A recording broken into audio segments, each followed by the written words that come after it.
Back in 2004, Hyundai gave us a taste of the first Elantra, which was the third generation Elantra. Now, we have the sixth generation Elantra, which has been launched recently into the Indian market.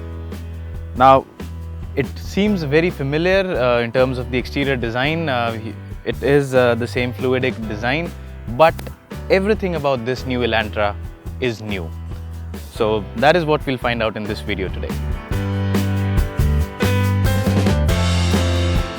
So let's take a look at the design first. Now the exterior design is based on the Hyundai Fluidic Sculpture, the 2.0, the same design philosophy.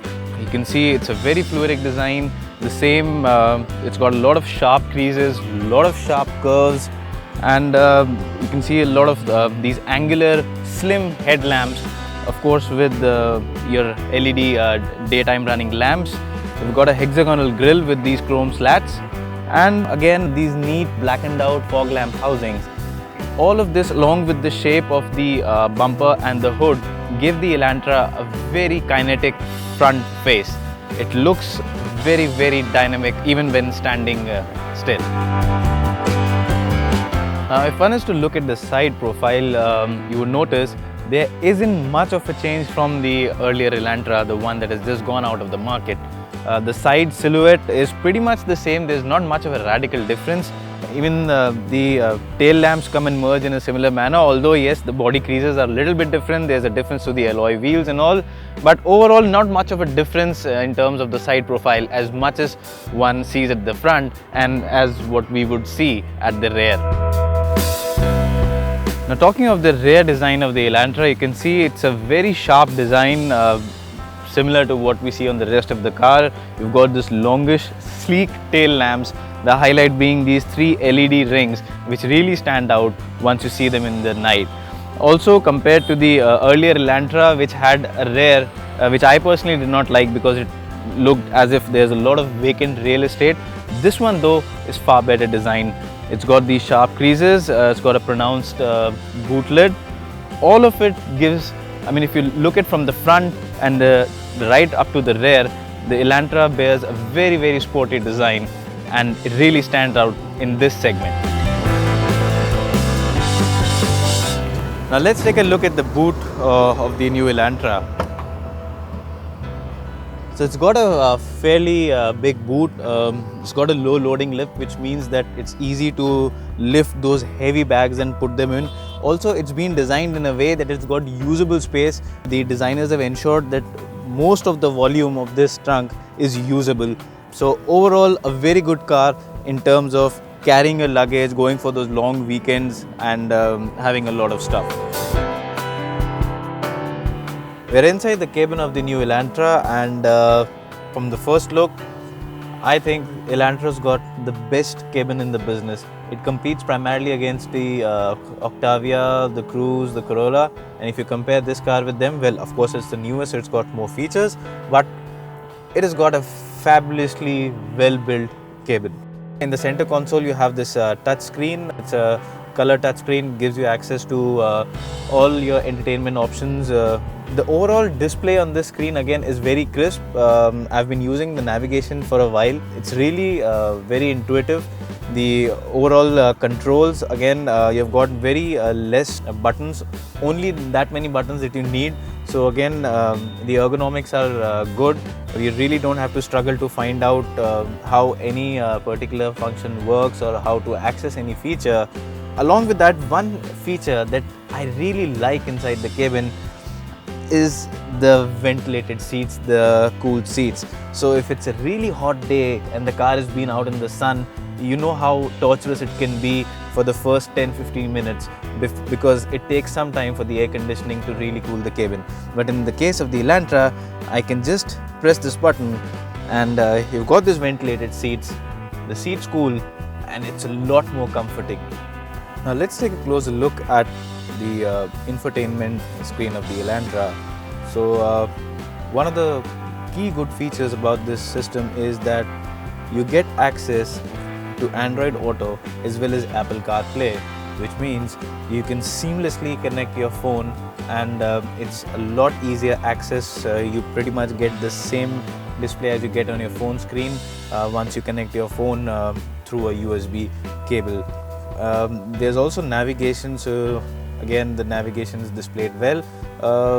It's a very clear display.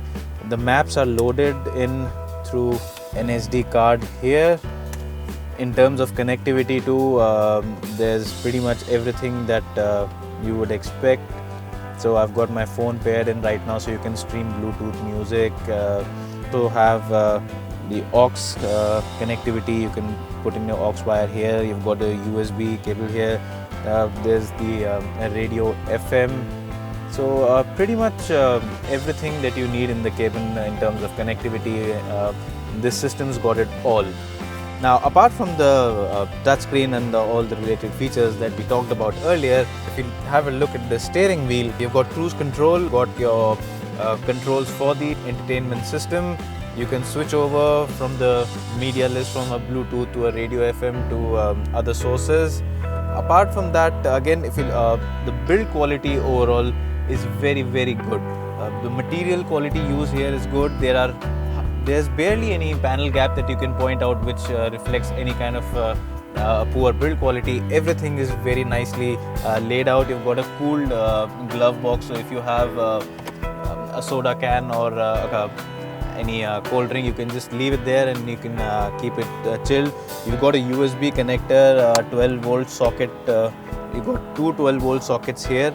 So overall, if you look at the space also, the seats are again good. There's a lot of space. Headroom is good in the front. The seats themselves offer good comfort. The size is good, especially for someone with a slim frame like me. Most cars are good for me, but again, the side support in these seats is pretty impressive. When it comes to safety, Hyundai, just like the feature list, has again kept the list pretty long and rich.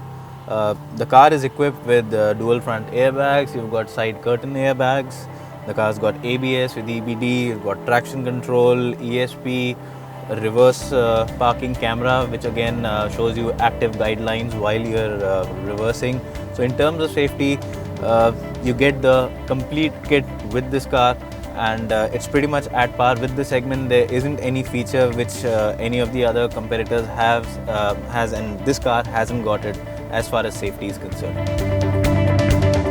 So now I'm in the rear part of the Elantra's cabin, and like the front, again it's a good place to be in. If you're someone who's looking for a chauffeur-driven car, the Elantra is a good bet. Now I'm 5 feet 8 inches. I've got the driver's seat adjusted as per my driving preference, and you can see I've got a lot of leg room to spare.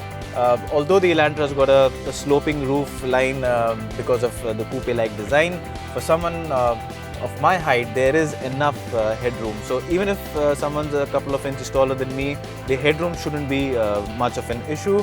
The seats themselves are quite comfortable. There is a decent amount of under-thigh support. And apart from that, again, at the rear, the material quality, all of the build quality again gives you a very premium feel. You've got these rear AC vents, helps cool the rear part of the cabin fast. So overall, the cabin, be it the front or the rear, the Elantra is really up there, or pretty much I would say a little better than the competition. The new Elantra is powered by a new petrol engine, and when I say new, it's not just new, it's literally named new. It belongs to the NU series of engine from Hyundai. It's a 2-liter petrol engine. It's not turbocharged, it's a naturally aspirated engine. It's got a 150 horsepower output, 192 Newton meters of torque, and it's mated to a 6-speed torque converter transmission. It's an automatic transmission. So in general, the engine is very refined. So if you're cruising even at triple-digit speed, there's barely any sound. It's filtering through into the cabin. But once you give it the stick, you really want to go fast. The engine is happy to rev. It revs freely.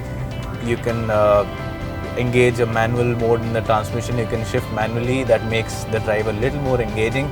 But the limitation of this engine is that although on paper it's got 150 horsepower, it doesn't feel that fast. All of that power, all of that rev-happy nature of the engine, it doesn't really translate into acceleration as quick as one would expect from the car.